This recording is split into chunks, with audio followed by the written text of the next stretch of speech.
Hello YouTube, it's Philip Pilkington here. I was just going to do a sort of a test shoot, and I'm doing it at home. I'm sort of in between studios at the moment, but I just wanted to show you sort of how I'm going to set up and sort of shots that I'm working on, but just to give you a bit of insight into the behind the scenes of a photo shoot. And I've got this sort of concept in my head, but I just want to see if it's going to pan out. But I'm going to show you the process and see what you think.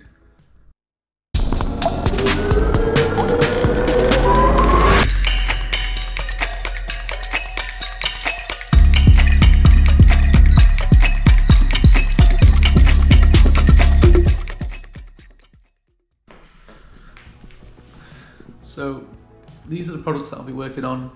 I got them as a gift, but I've not used them yet. But you know, it's a sort of like a beard grooming kit, so I think I can use it. But I've got a plan for a shot for these.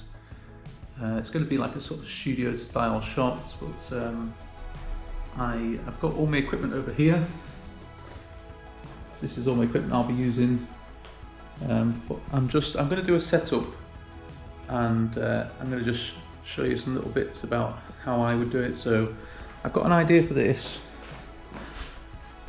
I'm going to arrange all these to make them look nice, and I think I'm going to sort of suspend this in the air. It's like a oil. It's original beard oil, and the idea is it's going to be pouring onto some of the other products. But I'm going to set up a light, well, a diffusion panel first here with a light behind it, and I'm going to do a constant video light for this one. And on this side, I'm going to have a sheet of black, just to sort of, we want to be able to control reflections, add shape. But that's the plan for now. But you never know; these things could change. So we'll just see how things develop. Okay, so this is just the first step. You can see I've got my camera on tripod. It's not in position yet. Products are still there. So that's black one side, diffusion panel on the other. So I've not set up my light just yet, but this black, it's black velvet, which is quite good at absorbing light. Because if you had, you know, black card is okay, but if you really want to make a product go dark on one side, black velvet's really good for that. So yeah, just wanted to show you the first step, but I'm keeping working. So on to the next step. So I've got my LED light set up now. This is Aputure 60D. It's a really good light actually. I was thinking about doing a video on it, and then I didn't get time. So, but I can do it at some point in the future. But I really like the light. There is one little issue, and I'll talk to you about it later. But what I've got set up on it, because it's got a Bowens mount, and I've got it's a Bowens dish. I've got the honeycomb grid as well. So you can see a bit about why I choose the honeycomb grid. It feathers the edge of the light just a little bit, which it does give a more appealing look. But so that's the LED light. I've got let's come around here.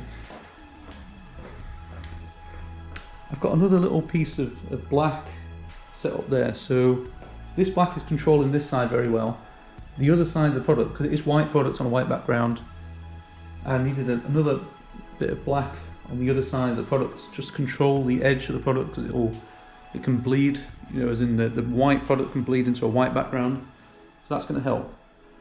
It is in the frame, so it just means that I am going to do, this is going to take multiple shots to make this work. And what I'm thinking I just want one light. You know, I have got another LED light to use if I need it, but just for this purpose, I wanted just to stick to one light. The other thing I've done is I've put my blind down.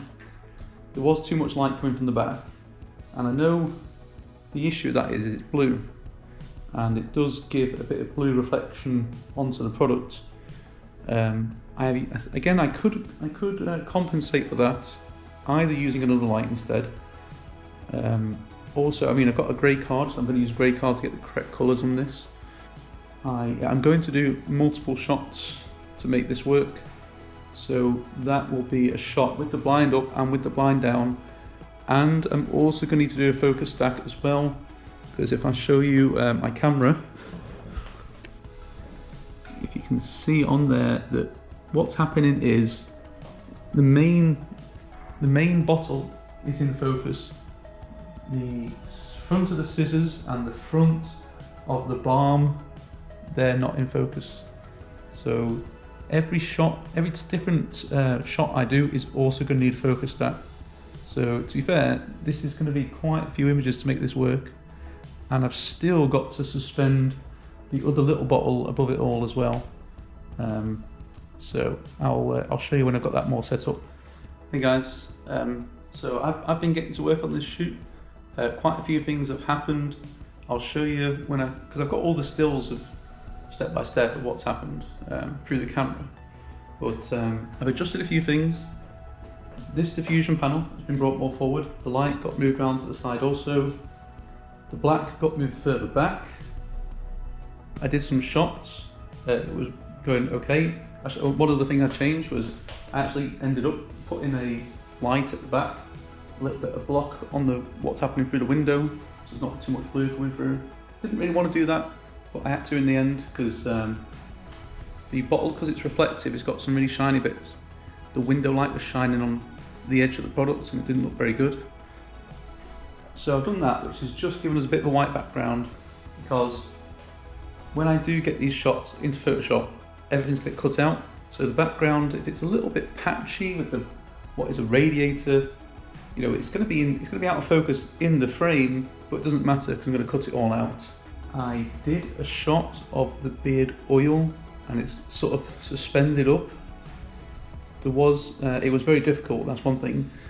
It did spill as well, so I've never used this product before, so I just tried putting the oil on my face, you know, so maybe you can see the difference. I've got beard oil on my face now. A few things went a little bit wrong. It's okay, I'm going to keep working on it.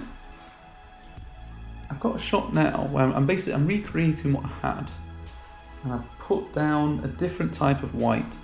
I had a white card, which has now got a little bit of oil on it. I've got the white perspex now, because I am going to pour some oil onto these products, and that's going to be for the shot that I've got in my mind, which is one of the products is going to be tipping, there's oil coming out, the oil's going to be dripping onto the products. This is just for a little bit of realism, but I have also got I've got an idea, which is I'm going to be using some splash photography assets. So I've already got a catalogue of oil and other liquids in a catalogue that I'm going to be using when it comes to Photoshop. But I want a little bit of realism as well, so I'm going to just do that and then see how it looks. But yeah, again, I'll keep you updated on all the steps that I'm doing, so you can see how it's done. Back in a bit. Hey again, I'm just wrapping up at the moment, so yeah, still in the process of doing that. But I said I was going to show you about the problem about the Aputure light, the 60D, and it's the mount. We mount the Bowen's dish to the Bowen's adapter, and it just gets super stuck. I'm going to try and get it apart now. Just put the camera down. It's got this little lever. That's not really the problem though, I don't think. But, it is a problem at the moment.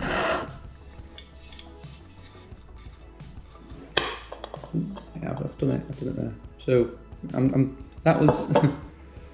that came apart quite easy, but I'm just letting you know that if you guys wanted to think about buying one, it does get super stuck. And I use these dishes on my other flash heads. It's totally fine. And yeah, I think you can see, if you look close, you can see the sort of areas where the paint is rubbing. And I think it's because it's catching on the inside of this. I've tried spraying WD-40 inside there to make it a bit more lubricant, but it doesn't work. So yeah, it's catching. You can see some bits of paint have worn off, and I've hardly used it really. But talking about that light, the Aputure 60D, the main reason why I bought it, I mean, I needed an LED light. I liked the Bowens mount, but it's sort of like water resistant, which is something that really calls out to me, because it seems like you could use it in some light rain. Even though if it did start raining, I'd still want to try and put something over it. But it's just good to know that it's not the end of the world if it starts raining. But that's just something that I liked about it, and Aputure have started to do that in their other lights now. It's just a shame that the 300D Mark II, that's not water resistant. But the ones that have come after that, 600, 1200, but you know, they're big money, but that's why the 60D are good. They're not so super expensive, and yeah, you can use them outside. But yeah, I'm just tying up at the moment. The shoot is done.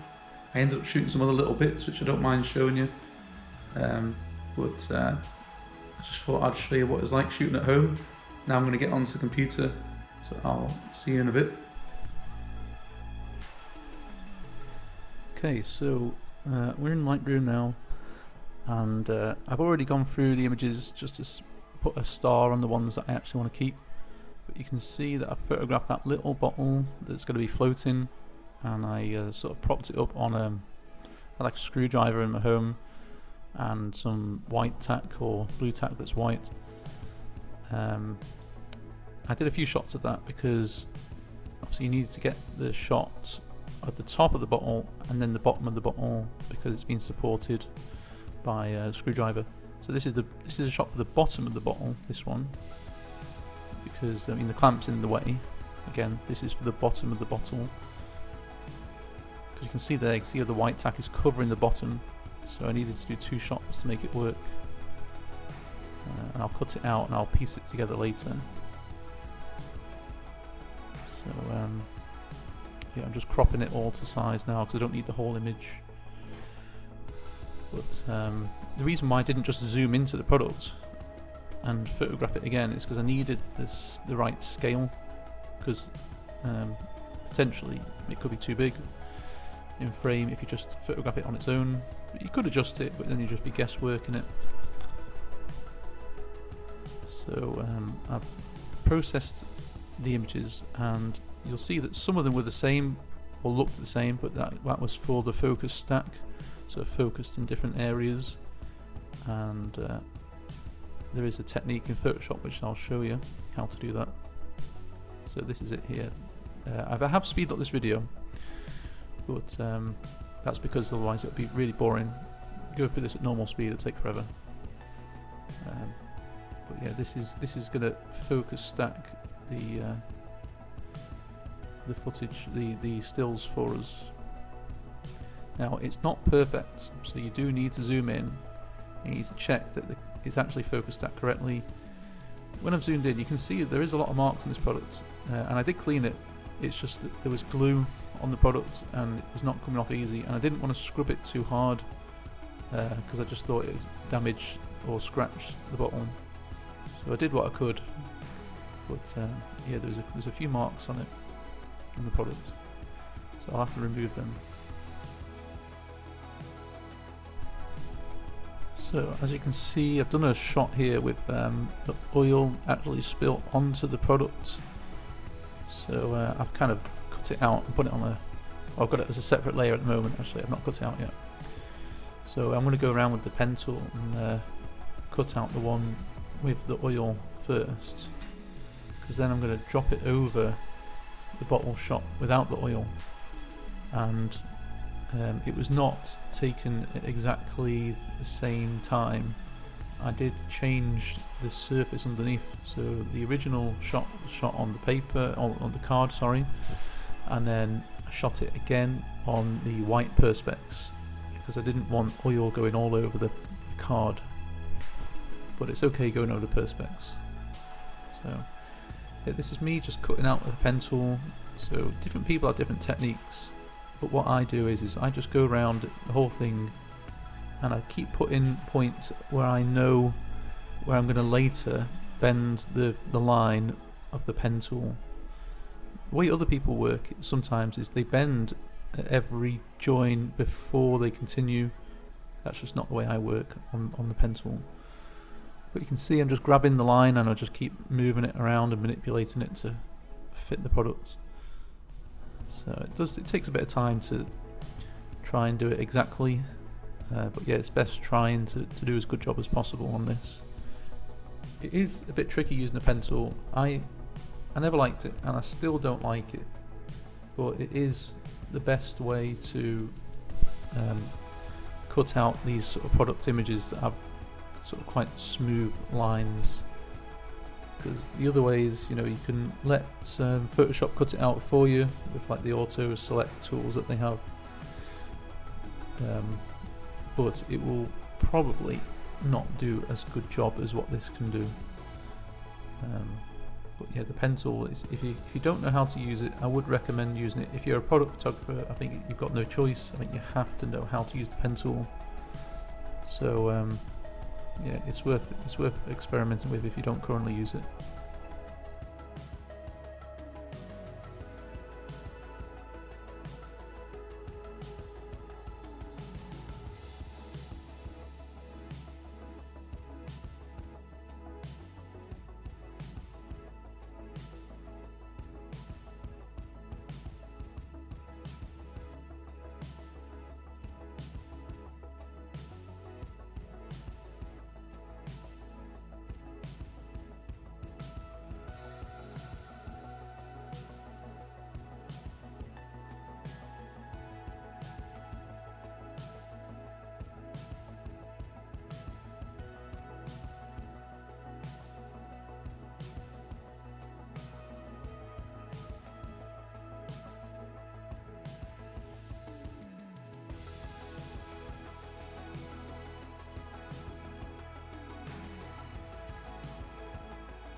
So what I've done is I've made my sort of path now. It's all complete, it's all put in the right shape. So I'm just making sure that the path is actually there. And I'm going to go over and just clean up the shot. You know, I'm cleaning the scissors at the moment, but I'm going to clean these products. And I'm going to do the majority of the work, but I think what I tend to do is I tend to not do absolutely all of it at this stage. I will be double checking it, and that's when I double check it, that's when I make sure that everything is as clean as it needs to be. But I'm just getting rid of the majority of marks because I am zoomed in quite far here as well. But yeah, I'm just going over it with the sort of the spot heal tool just to get rid of the little marks. Occasionally I might have to change to the clone tool, which I've just done there, or the other heal brush tool, but the spot heal brush does most of the work. But yeah, so I've got sometimes you just got to use the variety of tools that Photoshop gives you. But you can see there's a little I've got a few layers there to show you a bit before and after. And I've cut it out, dropped it on a white background.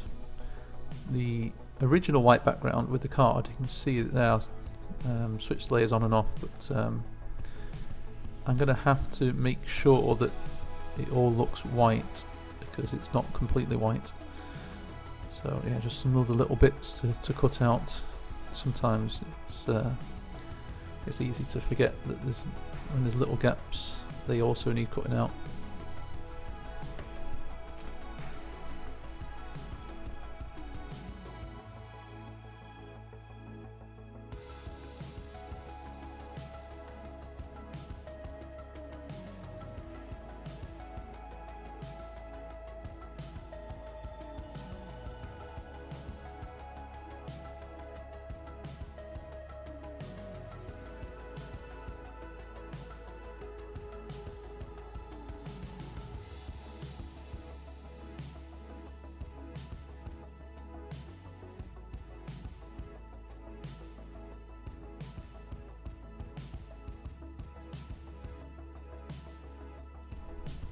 So what I'm doing is I'm just having a look at the whole shot, because I can see that there's some areas that look a little bit a little bit dark. So I'm going to just cut out and feather the edge, the areas that I think are a bit dark, and I'm just going to brighten them. But I do it by going into levels, because I want to make sure that I'm not getting rid of too much of the information that's there. So you can, with the levels, it gives you the information of the detail. So if you see gaps in the levels, you know that there's no detail there. And if there is detail there, then you're just being aware that I am actually, getting rid of useful potential information. But you can see where the hot spot is where I'm you've got a layer mask now, so I've got it on black to get rid of the layer on top to reveal the layer underneath, and that's because it's just a bit too bright on that edge of that beard balm.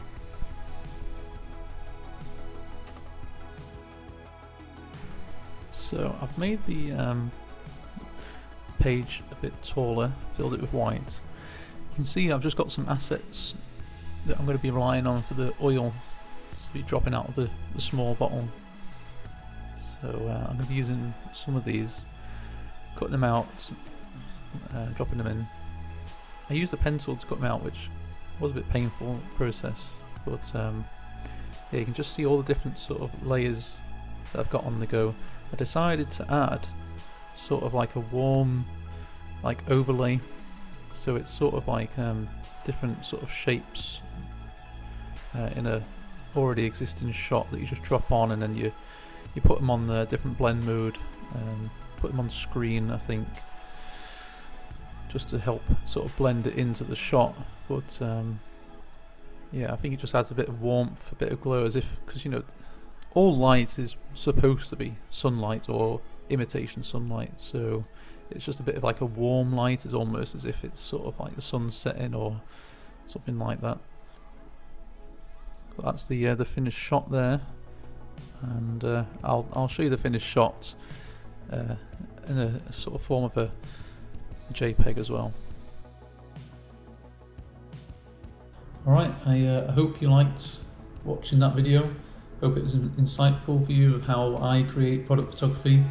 But if you can, give us a like, give us a comment, follow my YouTube channel, check out my other social media channels. I've got a Instagram profile, so it's my name, it's Philip Pilkington, all one word. I've got a Facebook account for my photography, and my website as well, so that's just www.philippilkington.com. But yeah, keep an eye out for more photography and video content. Until the next one.